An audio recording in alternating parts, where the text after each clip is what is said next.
வணக்கம் மக்களே! உங்களுடைய குடும்ப உறுப்பினர்களோ அல்லது நண்பர்களோ குடி மற்றும் போதை பழக்கத்துக்கு அடிமையாகி ரொம்பவே பாதிக்கப்பட்டிருக்காங்களா? அவங்கள மீண்டும் தன் இயல்பு நிலைக்கு கொண்டு வரணும்னு ஆசைப்படுறீங்களா?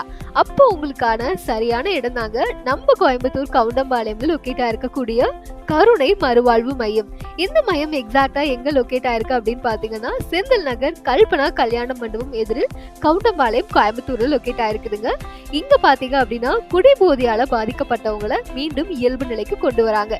இந்த குடிநோயால பாதிக்கப்பட்டவங்களுக்கு என்னென்ன அறிகுறிகள் இருக்கும் அப்படின்னு பார்த்தீங்கன்னா, பயம், வெறுப்பு, கோபம், தற்கொலை எண்ணம், பசியின்மை, கை கால் நடுக்கம், தூக்கமின்மை, எடை குறைவு, குடும்பத்தில் அக்கறையின்மை, அதிகமான பதற்றம், வயதிற்கேற்ப நடத்தையின்மை, குடித்தே ஆக வேண்டும் என்ற மனநிலை, உடல் அசதி, மன சோர்வு போன்ற பல்வேறு அறிகுறிகளால இவங்க பாதிக்கப்பட்டிருப்பாங்க. பல்வேறு உடல் மற்றும்